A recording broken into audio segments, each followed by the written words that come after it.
uma sociedade extremamente patriarcal e machista do início do século XX, ela liderava um bando de homens. Antes de Maria Bonita se tornar famosa como a mulher de Lampião, o rei do cangaço, uma outra mulher já fazia história no interior da Bahia. Era Anésia Cauaçu. Ela fazia parte de uma família numerosa de pequenos agricultores e comerciantes que viviam na região de Jequié no início do século XX, mas entraram para o cangaço depois de um desentendimento com Zezinho dos Laços, uma espécie de coronel da região. Pelo fato de Zezinho dos Laços ter convocado Augusto Cauaçu para uma emboscada contra a família Gondim, e o Augusto se recusou a ir nessa emboscada e então foi assassinado por um dos jagunços de Zezinho dos Laços. A família Cauaçu resolveu vingar a morte de Augusto e montou um plano: assassinar Zezinho dos Laços. Então, Zé Cauaçu, irmão de Anésia, procurou um curandeiro. O Heitor Gurunga manda que Zé Cauaçu apanhe um boi, retire o chifre esquerdo do boi sem matar o animal e traga esse chifre. Então ele confecciona 2 balas e a partir dessa bala é que Zezinho dos Laços, que dizem que tinha um corpo fechado, foi morto na fazenda Rochedo em 1911. A morte de Zezinho dos Laços despertou a fúria do cunhado dele, o poderoso coronel Marcionílio de Souza, que declarou guerra aos Cauaçus.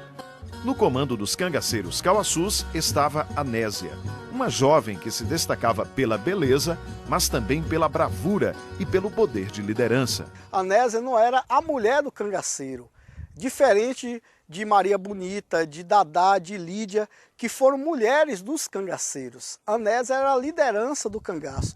Esta talvez seja a única foto de Anésia publicada na época por um jornal de Salvador. Além de muito bonita, Anésia Cauaçu também era carismática e chegou a ser comerciante em Jequié. Ela montou um estabelecimento neste local, conhecido na época como Rua do Maracujá. A Anésia chegou a ter uma venda em Jequié. Naquela época, as vendas vendia de tudo, né?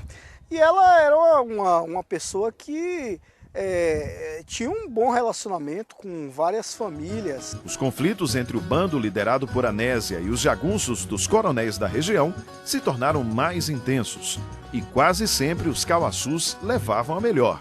Este grande lajedo é conhecido como a Pedra do Curral Novo. Era ali em cima que os Cauaçus ficavam na hora dos combates e tinham uma visão privilegiada dos inimigos. Muitos diziam que Anésia usava poderes mágicos durante as batalhas. Que ela realizava uma reza que enfurtava, ou seja, se transformava, desmaterializava e se transformava num toco de árvore, numa rocha, e isso facilitava a luta dos Cauaçus. O número de mortos aumentava e o medo na região também.